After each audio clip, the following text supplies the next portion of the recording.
executive order, and it's strong. And the globalists look like a hill of ants that have been stirred up. We're going to your phone calls here in a moment, but since I mentioned it, here's George Carlin on the Globalist Club, and we ain't in it. It's never going to get any better. Don't look for it. Be happy with what you got. Because the owners of this country don't want that. I'm talking about the real owners now. The real owners, the big wealthy business interests that control things and make all the important decisions. Forget the politicians. The politicians are put there to give you the idea that you have freedom of choice. You don't. You have no choice. You have owners. They own you.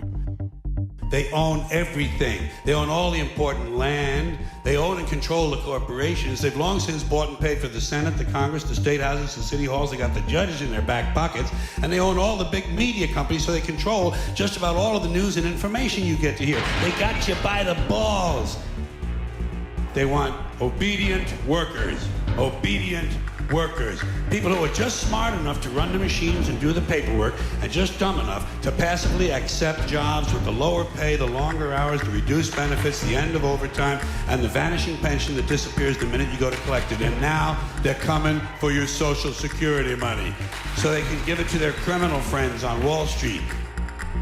It's a big club, and you ain't in it. And you said recently, quote, when you give, they do whatever the hell you want them to do. You better believe it. So what specifically did they do? If I ask them, if I need them, you know, most of the people on this stage I've given to, just so you understand, a lot of money. You and I are not in the big club. The owners of this country know the truth. It's called the American dream, because you have to be asleep to believe it. But I'll tell you what they don't want. They don't want a population of citizens capable of critical thinking. They don't want well-informed, well-educated people capable of critical thinking. They're not interested in that. That doesn't help them. That's against their interest. That's right. From the front lines of the information war, it's Alex Jones.